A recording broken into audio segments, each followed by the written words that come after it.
Summer routines live or die by how easy they are, and honestly, if something takes too much effort, I'm out. That's why Groons is my go-to. It's my one daily pack of gummies covering my greens, vitamins, and minerals. Plus, it has 6 grams of prebiotic fiber, which is more than 2 cups of broccoli. No mixing powders, no giant pills, no hassle. I just rip open the pack and I'm done. They taste good and they make it easy to stay on top of my health, even when life gets busy. Save up to 52% with the code PODCAST at Groons.co. That's code PODCAST at GRUNS.co.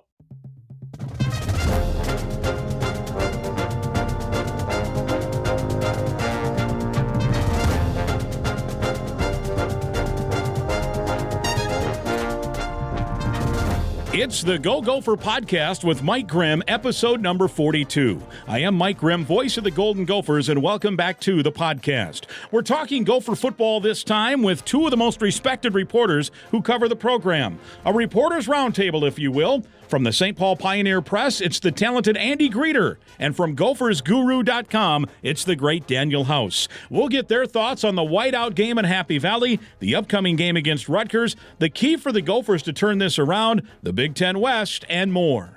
Our Go Gopher podcast is presented by alumni-owned Sunbelt Business Advisors and True North Mergers and Acquisitions. If you're a business founder planning to exit your business, start by contacting Sunbelt Business Advisors and True North Mergers and Acquisitions. Sunbelt serves more businesses up to $5 million in revenue than anyone, and True North M&A serves companies with revenues up to $150 million.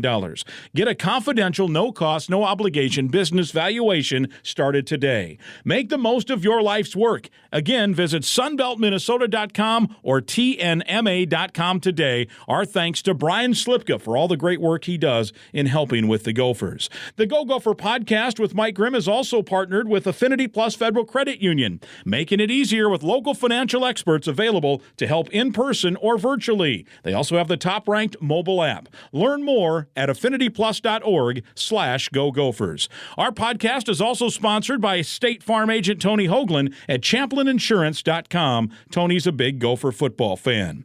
I invite you to subscribe to our podcast. It's free to listen at any time. Click the subscribe button. You can go back and listen to past podcasts as well. That includes last week's show. We talked with Gopher safety Tyler Newman and Gopher women's hockey coach Brad Frost, one of the great episodes we've had so far on the podcast. This week, though, we're talking Gopher football once again. It's the Go Gopher podcast, episode 42, with Andy Greeter and Daniel House. But first, a word from Tony. Hey, Gopher fans, this is your State Farm agent, Tony Hoagland. We are super excited to be part of the new Mike Grimm Show on Talk North. For the year of 2022, we will be donating $10 to the University of Minnesota Children's Masonics Hospital for everyone that calls our office or checks in with us online and mentions that they heard about us on Talk North and the Mike Grimm Show. We are really excited again that Mike came on board with Talk North. You can reach us at 763-421-4900. You can find us on the web at ChamplinInsurance.com. Again, 763-421-4900, or find us on the web at ChamplinInsurance.com. Roll the boat, Sky Yuma, go Gophers. Want to talk for a minute quickly here about one of our great partners. Affinity Plus is your local credit union, proudly serving Minnesota since 1930, and they do great things for the community, which means we're proud to talk about them here on the Go Gopher podcast.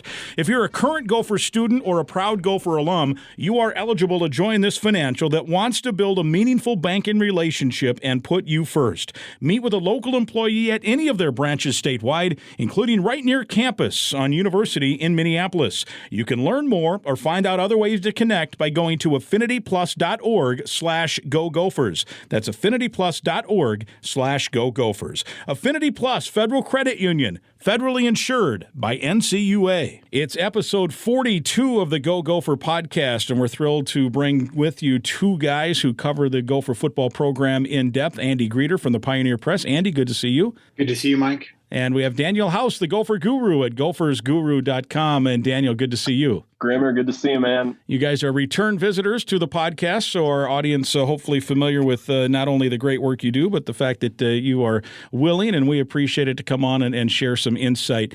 Andy, you were out at State College on Saturday, so we've got a lot to talk about. We'll talk about that game. We'll look ahead. Rutgers is, in the category now. If you want to, circle back and make sure that you get a win this weekend, just to get that good taste in your mouth, and then you go into the month of November with some more winnable games. But let's go back. Your impressions of the whiteout, I guess, just to start. What would you think of that night? Yeah, I felt like it was, just an impressive showing in college football, man. I think it's just one of the great environments of the game to have 109,000 people all wearing the same color. I felt like, especially for that first drive for the Gophers, it was probably the loudest it had been.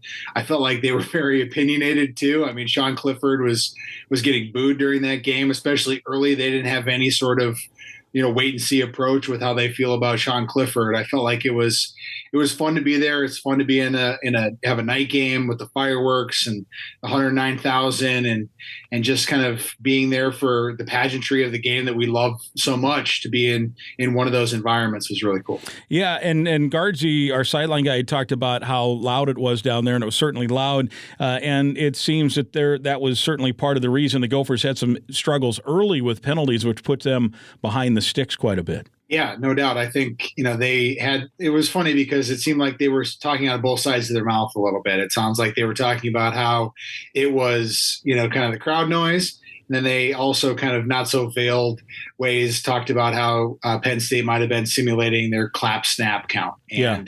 And then, they also say that it was on them for not being disciplined enough to be able to do it. But when it happens 5 times, it's certainly an endemic issue that they had. And just given how limited this offense was, getting behind the sticks like that was very, very damaging.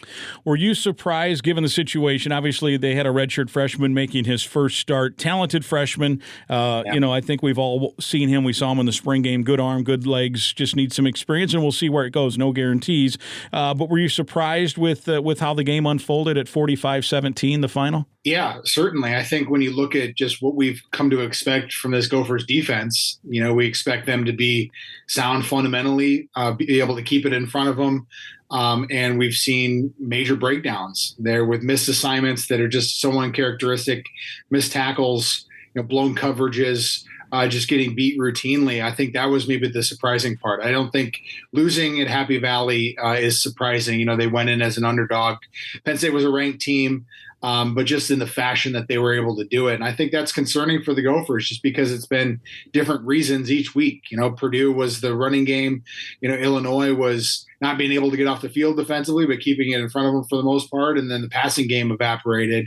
And then in this game, it was, kind of the offense struggling kind of overall and the defense just giving up massive plays. So it's just been different categories of reasons for their losses. Yeah, I thought too it was late, especially once the game maybe was not in doubt anymore. The energy was zapped, and then mental mistakes started coming in. Uncovered receivers lining up on the wrong side, not getting a timeout when you needed a timeout when nobody was covering a receiver. And Penn State, I thought, did a good job of identifying that and hustling up.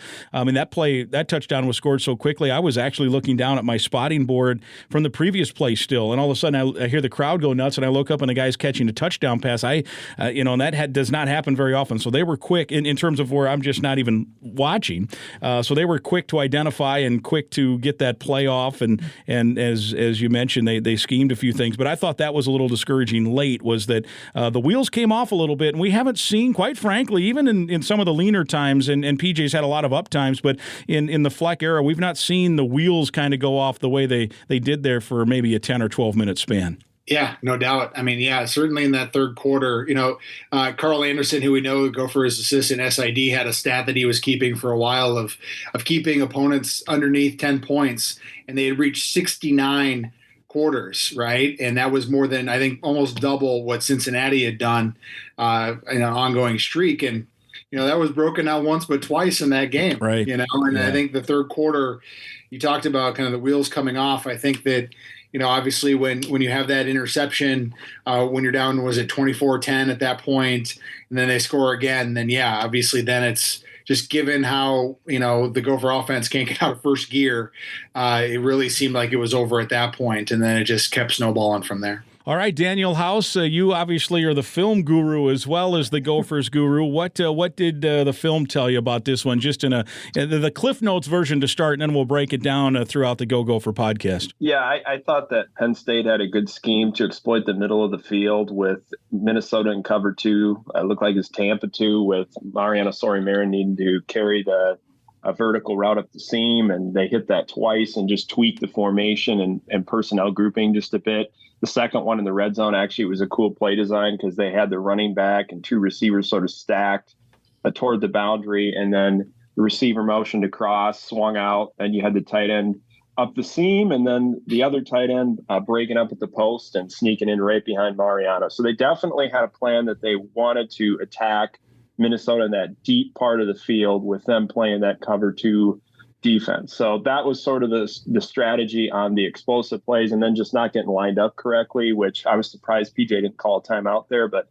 said today on the radio show he was talking to somebody about something else to set something else up that he saw, so he couldn't get the timeout called. But that was the thing that I thought as well, as pass rush. They just haven't been able to get a consistent pass rush. And when you're playing as much zone coverage as you are, you have to be able to win up front. And that was the difference last year. They won matchups along the defensive line, rushing 3 or 4. And now this year, that's been more of a struggle. They're averaging like 9 pressures a game over the past 3 weeks. So definitely got to get better with the pass rush. You mentioned that middle of the field, the tight ends, and Penn State scheming up the tight ends. It was funny reading up on this game each week. I do, and I know many do.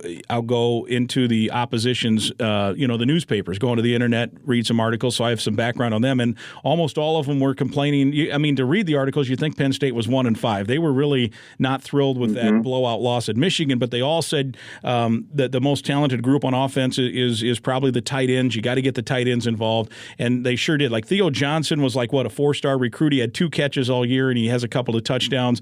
And I actually think they missed. I think the stat people missed. I think they misidentified. I think 3 different tight ends caught passes, but I think they only had 2 in the stats. But anyway, the point being, Mariano has been on this podcast many times. We love him. He's a hard-hitting linebacker, smart guy, been in usually the right spot at the right time. But it seemed like that was, if there is maybe one weakness in his game, it's getting deep enough on a drop. And was that the design of that play, was to try to take advantage of him trying to cover a tight end on a longer route? Yeah, that's definitely what they were trying to do. But I also thought that maybe there was communication breakdown somewhere too, because it's very tough for us to know what the assignment is overall. But it's definitely clear that was something that they saw on film with the coverages that Minnesota was playing. They felt like they could hit that middle of the field. Mariano played very well the first part of that game. I thought the defense, it was just strange how that all went down, because it was 10-3 late in the second quarter. I thought they played the run well. They were relatively disciplined.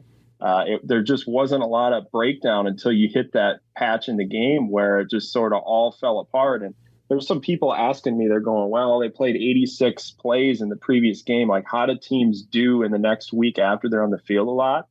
I actually looked at it and I was surprised, because it was 51% of the time team wins the next game when their defense is on the field for 86 or more plays. So really it's 50-50, and they're giving up, I think it was about 28 points a game, those FBS teams that do that. So fatigue kind of makes people play average the next week, it looks like. But you can definitely, it just felt like the defense might have been just a step slow as that game progressed, especially as the offense was unable to really sustain anything. That's a big deal when the offense is off the field so fast, and then the defense is trying to play so much. You can't make as many adjustments either, because you're getting to the sideline, the offense is out on the field for a couple of minutes, and then you're going right back out there. So that's why I think maybe sometimes the adjustments aren't as sharp, because the offense can't sustain drives right now. Yeah, and certainly then those on the offense between the penalties, and then I thought early maybe a game plan that they knew.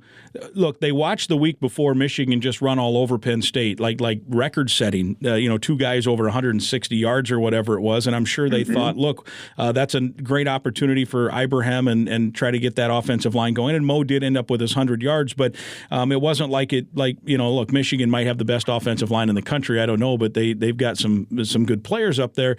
And Andy, I know you actually asked PJ this week at his press conference about maybe that early strategy where it was a lot of handoffs, and I was maybe a little surprised too. What was your take there in terms of early on maybe a lack of aggression there? And I get it, they were starting a guy who never started a game at quarterback before, but man, you were asking that running game to really do a lot. I thought. Yeah, whenever you say the word conservative, it's used or it's viewed as a pejorative, right? And I think that's really how PJ kind of takes it.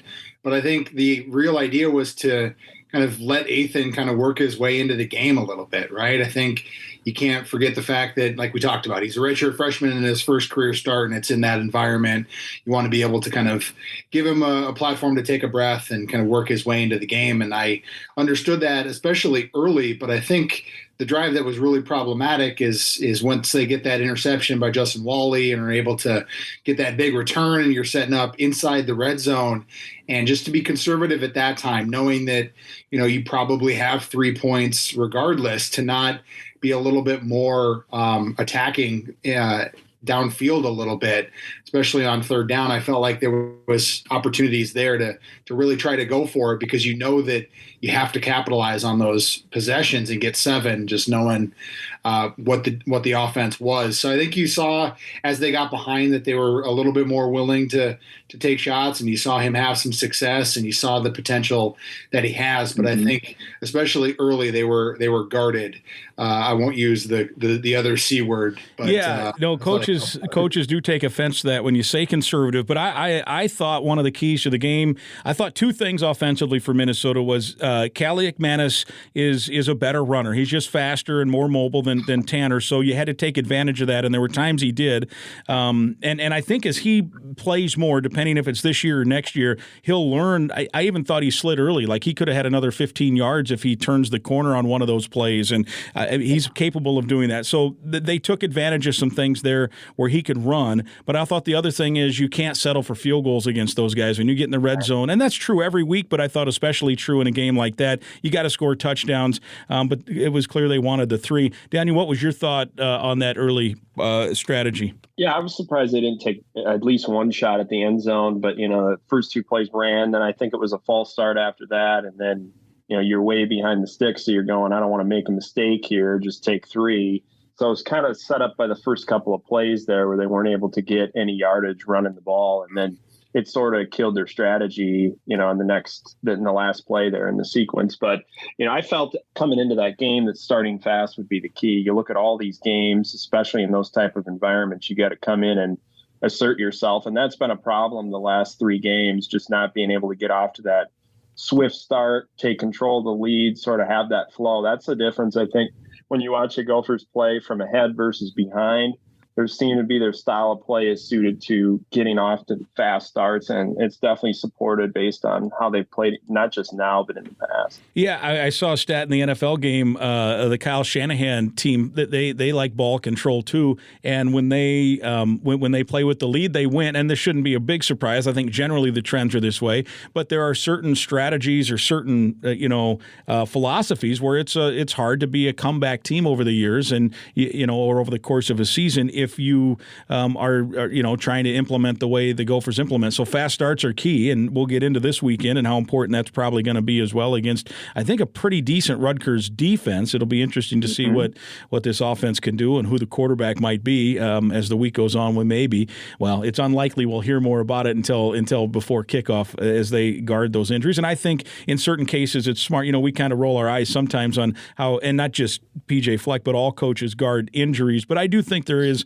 likely, when it comes to the quarterback situation, there could be some competitive advantages if you keep that secret, if there's a way to do that. But generally, I think it's probably overrated a little bit. But in this case, you understand it. Anyway, point being, this is a philosophy that you want to be out front, right? I mean, the numbers must overwhelmingly show that, I would think, Andy. Yeah, no doubt. I mean, House is the numbers guy, but PJ talked about the fact of, hey, they're not built for shootouts. He said that in Happy Valley. And that's just so painfully obvious without Chris Ottman-Bell and without Dalen Wright. I think, Mo is a great running back, but he's also not known for the home run. So when you have that aspect to who they are, and then you take away, an experienced quarterback, I think you certainly see that. I think PJ was on the radio show today with you guys talking about kind of the trestle ball that he prides himself on, right? And how that can really work when you have athletes like you do at Ohio State, because you're always going to be playing ahead. But I think you need to have more talent. You need to have more game breakers. You need to have more deep threats. You need to be able to keep people from stacking the box, which I think Rutgers is going to do again. I think that's going to be shown again here this week. So, Yeah, obviously, when you don't have game breakers, when you don't have people to stretch the field at a playmaking offensive pass catcher perspective, then you're able to see how they get one dimensional, and that's how they struggle, and that's why they're on the losing side like they have been. Yeah, and look, over the course of the last several years, it's worked more than it's not, but it gets, like anything, right? It gets frustrating when it doesn't work, or it's hard to come from behind, and they just haven't had a lot of passing attack to where you feel good, like if it's a 20-13 game, like, oh, they got to put an 80-yard drive together in 2 minutes. They're at this point, and not to say they can't do it, I think they can, but it, the confidence level isn't like, probably can't feel great about the chances there. And then, as we mentioned, the quarterback situation certainly can play a role in that. Daniel, if they continue to stack the box, what's the answer for the Gophers from to try to get stuff going that way? We got to be able to set up some rubs, picks, different things. I thought they actually found some stuff at the end of the game there. They ran that mesh wheel to Bryce Williams. It got 19 yards, and then actually a pretty cool play design, angle route to Brevin Spanford. They did a shallow cross over the middle, vertical route cleared out, swing pass, sort of influenced some defenders and set up leverage for Spanford, who made a play in the second level, hurdling a defender. I think you just got to get Brevin Spanford as many touches as possible, because he just makes plays when you give him a chance to. And it comes down to also having to be able to win vertically a bit. You saw Lemeki Brockington make the catch on that go ball down the sideline, got his foot in. I thought he showed some flashes. He can get open, has some good releases at the line. I liked him in fall camp as well, and thought he was sort of easing his way back. He had battled injuries. Seems like he hit that roadblock a couple of times. So now that he's started to get some more reps, it comes to a point now where I think you get him in the game as much as possible to see what you have, because he gives you something to get open and create separation against man coverage. So that's what I would say, is just trying to be able to stretch people vertically. What did you see when you watched the game back in Ethan Kaliak-Manis in his first start in a tough spot? I think you look statistically and you're like, oh, it wasn't, that's not very good. But you talked about other things already that maybe impacted those stats. But what was your assessment just of what you saw from him? Yeah, I thought he did well for getting behind the sticks as much as they were and not being in favorable down and distance situations, like the drive right before the half, being able to use his legs in the zone read game. He scrambled, got some yardage, threw the ball downfield to Brockington with good touch, got the ball in there. I also think that this was about the biggest challenge he could have faced going into that environment, and playing against a Manny Diaz defense that loves to mix things up. I mean, they're the split field coverages that he's shown in the past, and the blitz looks that you're going to get every week, different ones thrown at you, and you got all that crowd noise and trying to manage that in your first start. So it was a big challenge, and that raising the bar now for him is here's where you're playing at whiteout. This is the expectation level in his mind now. So when he plays another game, it's like, okay, this feels a little better to me because I can actually communicate and talk to people and set things up. But I knew coming into that week that would be a big challenge against Diaz. I mean, that's an aggressive defense that is going to change the picture a lot. And I thought he handled it relatively well considering the circumstances of all those pre-snap penalties. Yeah, and you think about, you go into that situation, I think one of the things that you forget about is, okay, so he got most of the 1 reps during the week, and they played loud music, and they waved towels and all of that, and that's good prep, but it's still, when you're going against the scout team all week, that's different than when you're going against guys that are, and those scout team players can eventually become really good Big Ten players. And in fact, I don't know about the Gophers, but there are certain times where the scout teams are told, hey, we're half speed because we want to build some confidence here and there. And then all of a sudden you're going against, Penn State in front of 110,000. And when you drop back to pass, it's not the scout team anymore, right? Yeah, and you're playing against one of the best secondaries in college football, Joey Porter Jr., first-round pick. There are a lot of variables in this game where, it's the talent level, it's the scheme that you're going against, the environment, and then you have getting behind the sticks with all those pre-snap penalties and then not being able to run the ball consistently and get people out of the box. I mean, I thought, I just felt like there was a moment where maybe this thing's going to click.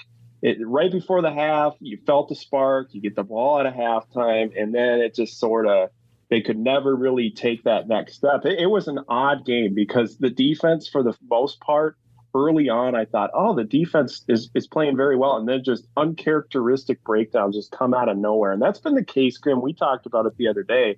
These last 3 games, it's been sort of different themes in each of them, where Purdue, I thought it was like 4 or 5 execution plays.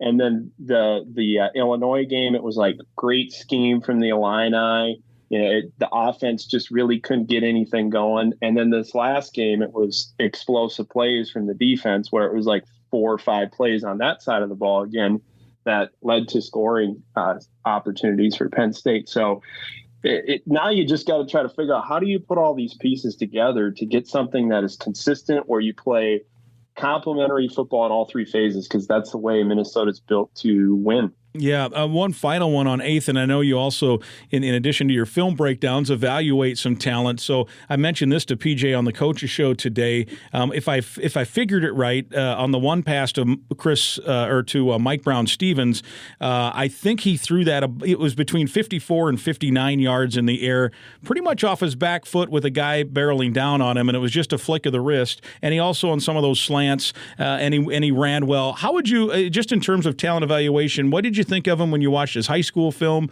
and then how do you think he's progressed to the point he is now, and where do you think the future is when you watch his skill set?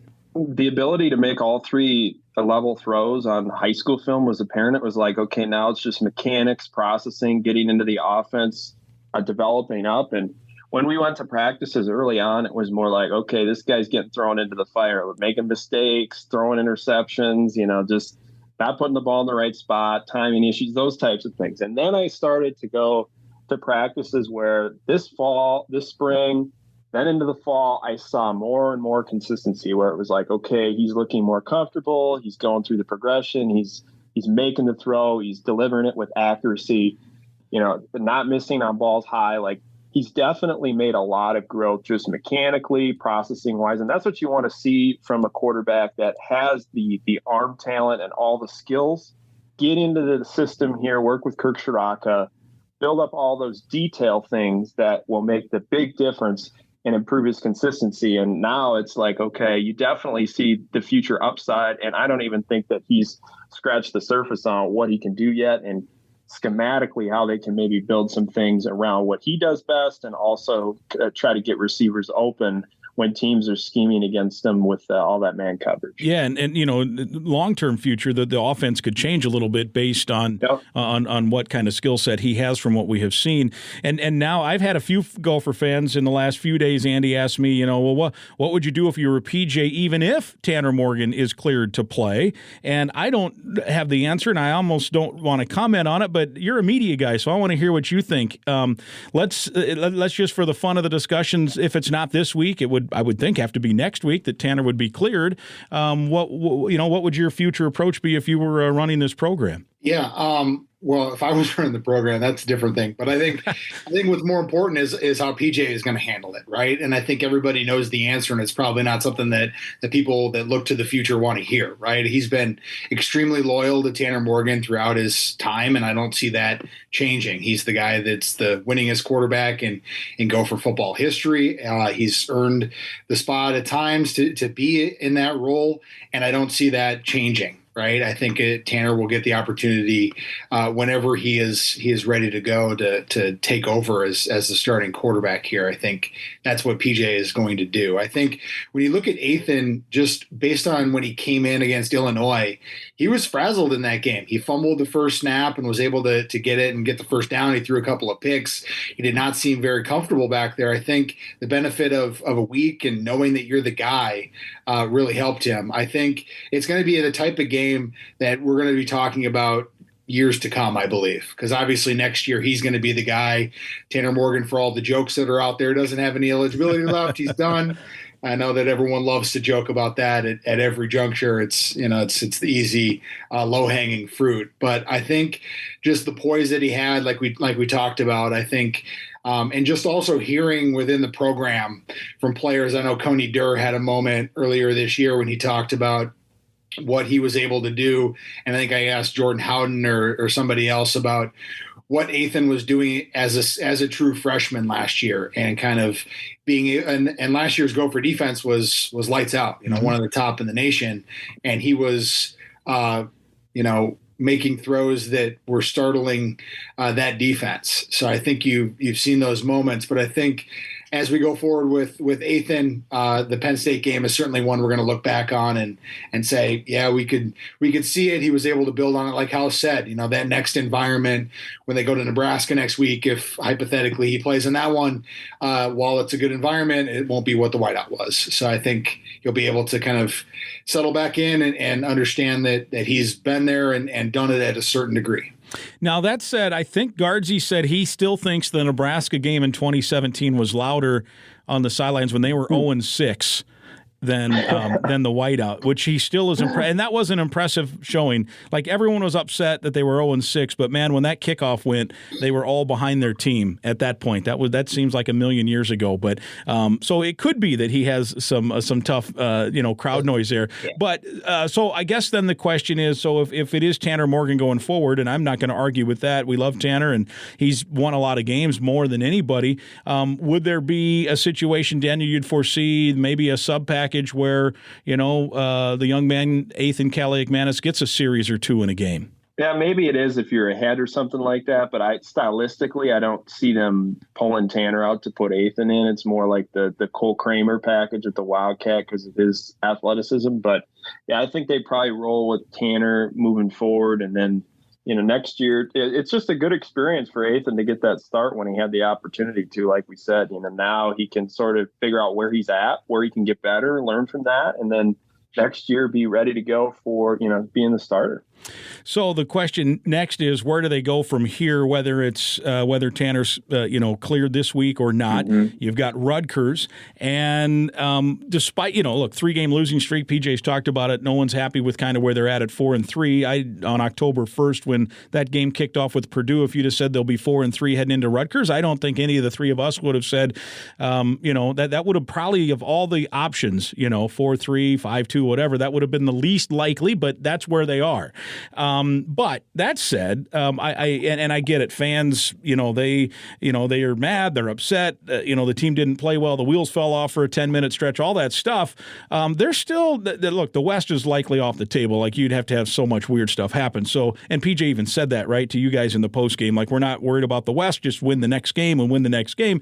There's still a possibility this could be a special season. You've got 2 trophies to play for. I know in the news conferences today they were, people were asking about, what's left, what's the motivation. I was surprised neither player said you've got Floyd of Rosedale and Paul Bunyan's axe, which to me, maybe that's fans, maybe players don't care, but to me those are the 2 biggies that are left. If you win those 2 and you win another couple, all of a sudden you're 8-4 or 9-3 with those 2 trophies, and obviously nothing's guaranteed, but there's still some stuff to play for here, Andy, if you're a football player on the Golden Gopher team. Yeah, I mean, no doubt. I mean, they're obviously never going to say that, just given how they're week to week talk about, week to week and championship weeks. They're not going to come out and say, "Oh, there's the axe and the pig yet." Yeah, 5 and 6 weeks from now. Yeah, that would they wouldn't be speaking to us again if they were to say something like that. Yeah, for sure. I think even just this next week, there's a ton to play for in that. I just think about games that stick with me when I used to play. It would be the losses to teams that you should have beaten that stick with you more than the wins that you get in the big moments, right? I think it's the opportunities lost in those games when that you're a better team than what you show up to provide, right? I'm sure Bowling Green and Illinois stick with the veterans on this team more than, winning the Axe last year. I think that's just human nature. That's just how it works. And I think you kind of got that perspective from Thomas Rush today about kind of knowing that it's about the here and now. And I think it was interesting, Thomas had something about the Gopher football playoff. Yeah. That was very interesting, right? So they're willing to look ahead when it's a big picture kind of thing and say, hey, we've got 5 championships to play for here. And obviously it's kind of a continuation of the same line of thinking, but it's also a big picture thing. Like, hey, if we're able to win the most of those, then I think it's a quality season yet here for the Gophers. So I think there's certainly still a lot to play for, and they're a 2-touchdown favorite, and losing that type of opportunity would stick with them more than than taking care of business and losing or winning another one later. Yeah, Daniel, there's 5 games left, and Andy mentioned that Thomas Rush mentioned they've kind of played it as a college. I think they've turned with the Gopher football playoff, hoping to win the rest of those. What are the chances that this team can win out from what you've seen the last 3 weeks? Yeah, I mean, they just have to clean some things up defensively, get more of a pass rush, continue to get better in the passing game. I mean, I thought, like I said, Lemecki Brockington getting some reps in the passing game. It sounds like, they're still trying to come up with some ways. PJ even mentioned it after the game, just sort of reevaluating everything, coming up with some ideas that they could potentially incorporate in on both sides of the ball. So I'm interested to see as they sort of reset here after this game, what is new? How do they tweak things? Defensively, I think it comes down to they've been not so great on second down the last 3 games. They've had a 52% success rate allowed on second down, but they've been really good on first down. So a lot of those situations have been long down. Their average to go distance opponents on third down is about 8 yards right now. So there hasn't been an issue on first down. It's been, picking apart those soft spots in the zone and get popping off some big runs on second down when they've done some good things on first down. So those are the areas that I would say are key to fix. And when you look at the opponents, I mean, Wisconsin seems to be clicking a lot better with Jim Leonhard sort of giving Bobby Ingram the keys on offense and saying, all right, let's open this thing up a little more. Let's have some creativity, especially on like first and second down where they're not running the ball maybe nearly as much. And then trying to, sort of modernize just in a little bit offensively as much as you can during the middle of the season. So like Wisconsin for me of the remaining opponents is the one that I'm like, okay, going down to Madison, Jim Leonhard's got that thing going. They have to play a very good game, but they should be favored in all the rest of the remaining games other than Wisconsin, I think. Yeah. Go ahead, Andy. I know that there's the over-under for Northwestern Iowa that might set a record low for what that is. I wonder what the over-under for what we've seen with the Gopher offense and the Iowa offense could be in a couple of weeks, what that might be in that one. I thought it was interesting, just on a quick aside, what Pat Fitzgerald said about the game time for that game. He said, I was asking the Big Ten to play it at 6 a.m. That's pretty good. Guy. That's funny. He's great. He's certainly able to be self-deprecating with it. Yeah, I mean, you talked about Nebraska, right? I mean, you want to talk about an interim coach and a team that's playing better and a road environment. I think Nebraska, a few weeks ago, you would have said, chalk that up or write it in pencil for a W, and I think it's much more in the maybe column, just given how they've played better, and you talk about the environment that they have in Lincoln so regularly. And Daniel, I wanted to ask you, the Gophers are so efficient offensively. Here we're talking, Andy just mentioned what the over-under might be in an a Minnesota, Iowa, or a Northwestern Minnesota, and a Minnesota, Iowa. When the Gophers are sitting 4-0 coming off Michigan State, no one would have thought, right? How surprised, Daniel, are you watching what you saw in the first 5 games? And clearly the competition level stepped up the last 3 weeks, that this thing has kind of derailed a little bit offensively for whatever reason. Yeah, I sort of felt like the Chris Bell injury was major because it sort of added a dimension to your team where somebody could get open and attack the football and make those types of plays to sort of have the defense scheme a little bit differently for you. And you went to Michigan State and the defensive back talent and for that team is just not very good and played a lot of zone in that game, so they're able to do some of the things that suit their system very well. So when I look at it, I go, okay, the competition bar raised up, and then the schemes were very good by these 3 teams. I thought all 3 of them did very creative things that I'm like, wow, everybody found just a little bit different of an approach at this in subtle ways.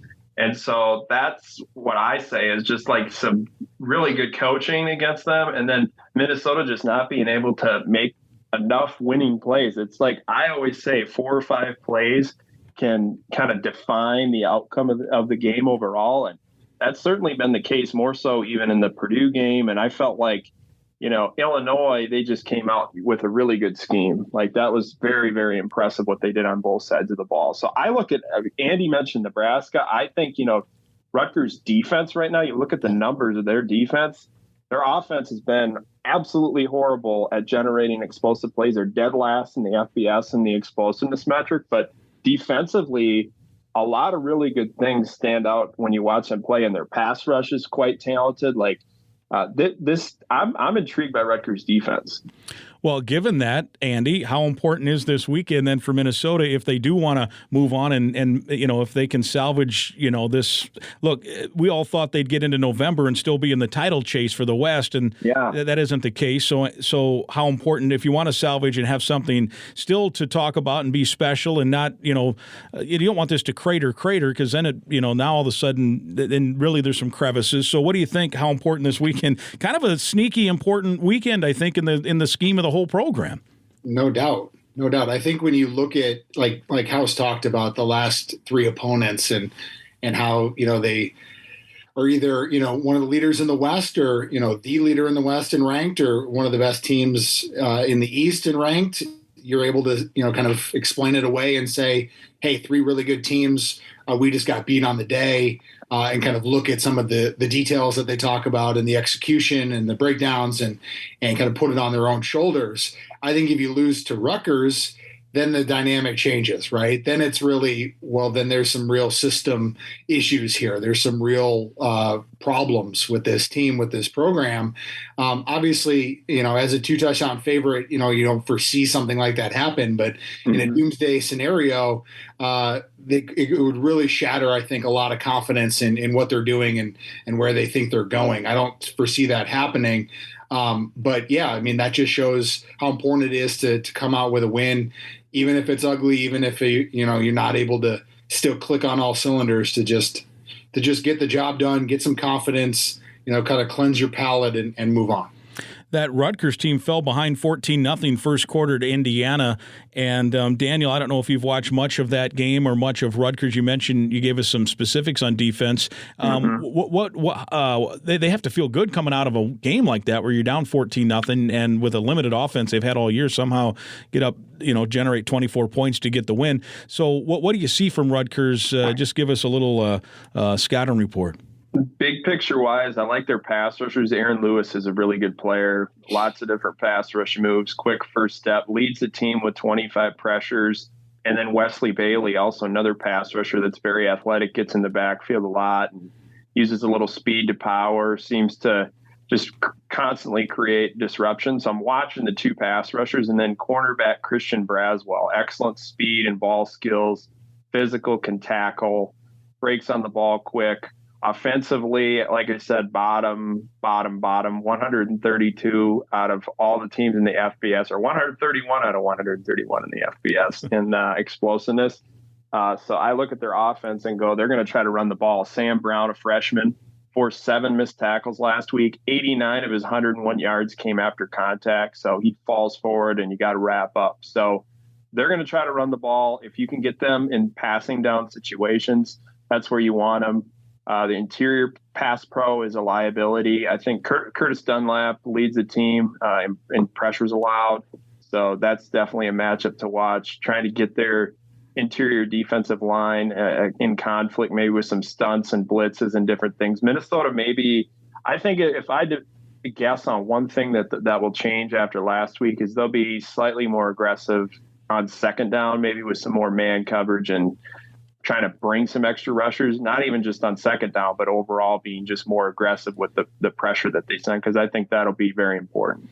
We'll definitely keep an eye on that. All right, so last topic here we want to talk about before we let you two guys go, just generally the Big Ten West. It looks like Illinois is going to win that thing based on their schedule, and they've got a little cushion after Purdue lost. But I wanted to bring up this. I'm looking at it here. This 7-way for tie doomsday or whatever. Have you guys seen this? So there's a way that there can be a 7-team tie for first place in the Big Ten West. There's actually that way. All 7 teams would tie with a conference mark of 4 and 5. Oh, man. And the tiebreakers would go to Northwestern, and they would go to the championship game at 4 and 8 overall. They would all tie at 4 and 5. The good news for the Gophers in that scenario is they would beat both Wisconsin and Iowa and Nebraska. Those would be the 3 wins they'd get, but they'd have to, in that scenario, lose to Rutgers and Northwestern. Northwestern would have to win 3 of 5. And so anyway, I'm looking at this thing. that would, I mean, obviously it's not going to happen because Illinois, I think, has to lose 4 or 5. I don't see that happening the way they have played. But could you imagine Northwestern at 4-8, the Big Ten West champion, heading to Indianapolis to take on the Buckeyes or the Wolverines? There's the athletic reporter, Scott Docterman, that they're going to keep divisions for next year. Yeah. If that were the scenario, they'd have to revise that. They'd have an emergency meeting. They would have to be like, we have got to blow it up. We cannot have this anymore. It's just way too ridiculous. They would have to revise, even after the schedule comes out tomorrow. They'd have to be like, hey, we really can't do this. It's just we've become an embarrassment if it reaches that. I've become a bit of a Big Ten West apologist in the sense that everyone who thinks it's terrible, the real equalizer is Ohio State over the years. If Ohio State, if you just simply flip Ohio State to the West, there is no discussion. Because pretty much after Ohio State, it's about 50-50. Like Nebraska's gone to Rutgers and won, and Purdue went to Maryland and won. Like all those middle teams are, it's a 50-50 shot. So I've become a bit of an apologist. But yeah, even with that, if that somehow is how it turns out, you'd have to say blow that thing up for sure. That said, in real life and real scenarios, how does Illinois not? I mean, we saw them, beat Minnesota. That was out of the 3 losses, even with Penn State the way it was. That was the one game to me where it looked like the Gophers did not have an answer. They just went out and beat them, and that was that. But Illinois' got a little cushion now, a soft schedule outside of the Michigan game. Is there a way they won't win this, Andy? Chase Brown's health. Yeah. I think that's really the big thing, right? I mean, they've been riding him every single week to an extreme level. If he's not able to stay healthy, I think things could really change in that one. I think, in the Gopher game, just to go back to that for a second, I mean, if Isaiah Williams and Tommy DeVito aren't out there, then obviously that one certainly changes. But yep. I think Chase Brown is maybe the difference maker if he's able to stay healthy with his high workload. But if he doesn't, then I think maybe there's some cracks there. Yeah, 42 carries against Minnesota, right? I mean, nuts with how much. Daniel, you had talked about Illinois actually after we had you on after the Purdue game leading into the Illinois game, and you mentioned that you liked the way their defense had played. And at this point, you have to pick them, right, to win the West with their position and how they've played.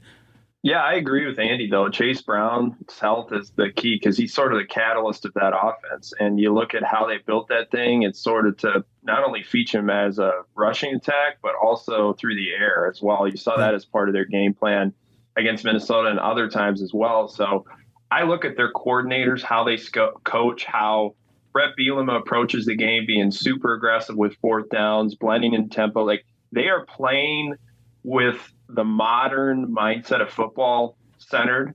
And then they're also blending in old school principles as well. So it's like the perfect mix of old school and new school offense and defense. And I like that a lot. And I think that's what's really separated Illinois in the Big Ten West is sort of that Brett Bielema is not coaching the way he used to. And I watched Purdue play, and it was a classic game where Jeff Brown overcoaches. He has like one of those games every year where he's just like on his quarterback and trying to force things. And it just felt like the exact thing that I said, the Jeff Brown overcoach game occurred. And I trust Illinois' coaching more than Purdue's at this point. In Minnesota, I mean, with not having those tiebreakers now, losing those 2 games, I mean, I thought the Purdue loss was more impactful just from a tiebreaker perspective, just because of how the games all shake out and who's left to play each other. So that's what makes it very difficult. Minnesota could get hot here right at the end with the opponents that they're playing, but that tiebreaker could come into play in a big way. Yeah, the only hope would be that you're in a tie with somebody you've beaten, right? Illinois, Minnesota, and somehow Nebraska ties, and you beat Nebraska,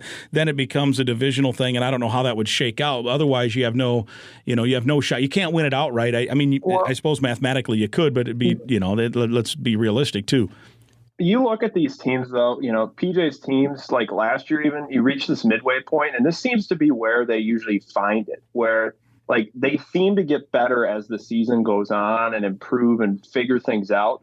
So I want to see after this performance, after these 3 games against very good teams, how do they respond in a game at home against Rutgers?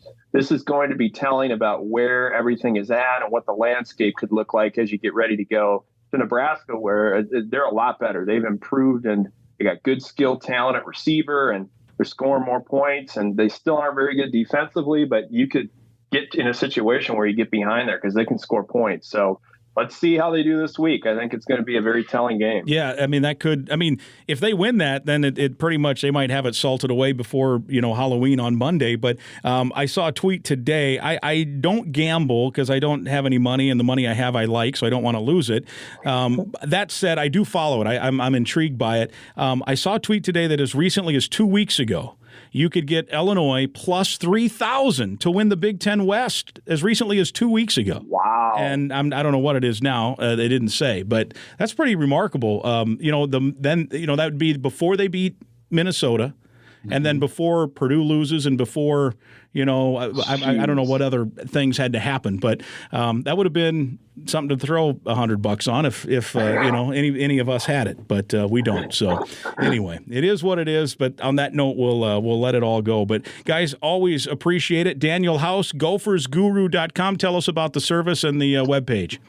You can check it out at gophersguru.com. $5 a month subscription gets you access to the premium content. So like breakdowns, advanced stat stuff, features, just everything that you want for Gopher football or Gopher sports. Awesome. It's a great webpage. We appreciate your insight here, and we invite you to go to gophersguru.com. And Andy Greeter, Pioneer Press, how can people see all of your stuff?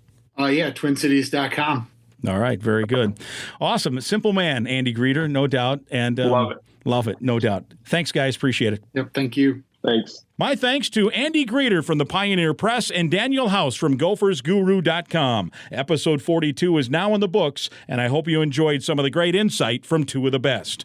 Our Go Gopher podcast is presented by Sunbelt Business Advisors and True North Mergers and Acquisitions. If you're buying or selling a business, visit sunbeltminnesota.com or tnma.com.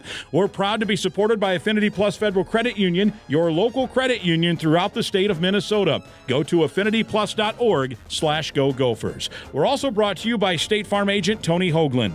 Again, I'd invite you to listen to past podcasts, and please be sure to subscribe to the Go Gopher podcast right now. It's absolutely free to do so. And please share the link on your social media channels so others can listen also.